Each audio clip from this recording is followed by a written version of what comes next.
ربنا افتح بيننا وبين قومنا بالحق وانت خير الفاتحين. مهندس اسامه شلبي. هنتكلم النهارده عن تسميد التربه. اتكلمنا في الفيديو اللي فات عن كيفيه انشاء المزرعه نفسها، بعد كده ازاي تقلبها وازاي تجهيز السماد. دلوقتي هنتكلم عن عمليه التسميد نفسها، ازاي نسمد النبات الازوله. فاحنا كنا عملنا عمليه تخمر للسماد العضوي اللي هو السباخ بالبلدي. ادي الجردل اهو اللي عاملين تخمر، كنا عاملين عليه تقل. فاحنا دلوقتي هنبدا نشيله، هيبقى بالشكل اللي انتوا شايفينه ده. الميه شكلها كده بالشكل ده.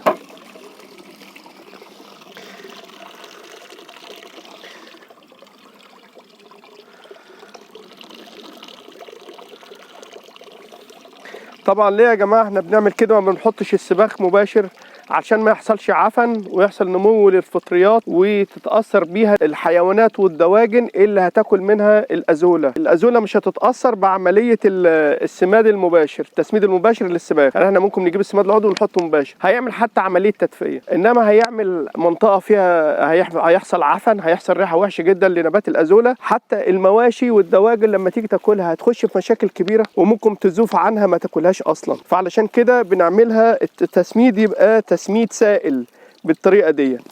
يبقى احنا عملنا السائل بقى تقيل جدا.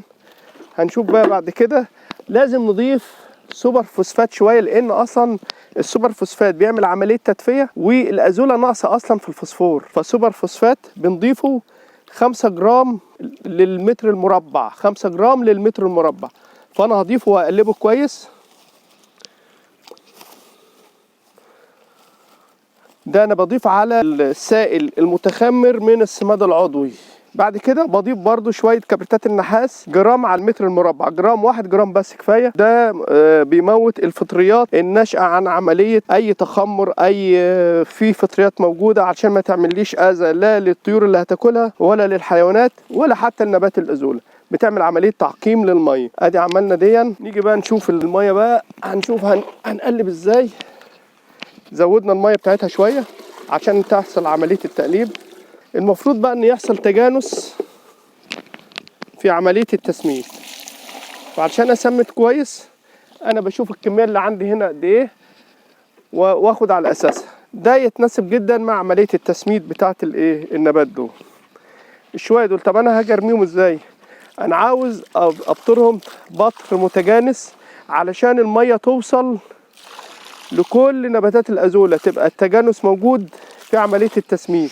فانا لما اوزع كده مش هوزع كده بس، لا ده انا هعمل عمليه تقليب حتى للتربه كمان عشان النبات يستفاد منها.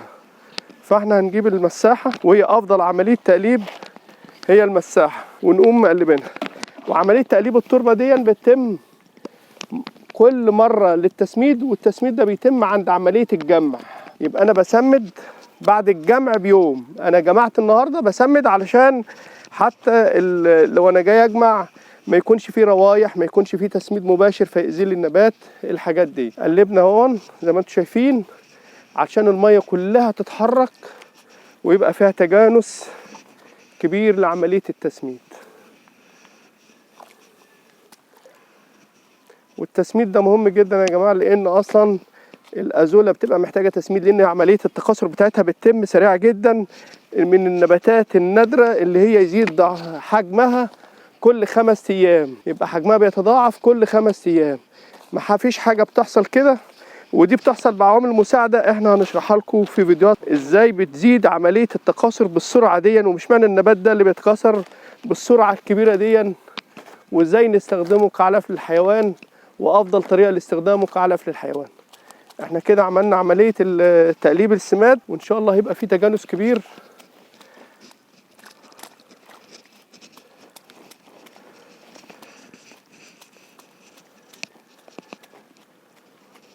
وهنجيلكوا بعد 5 ايام نوريها لكم تاني وتشوفوها وتشوفوا السمك بتاعها. والله الموفق.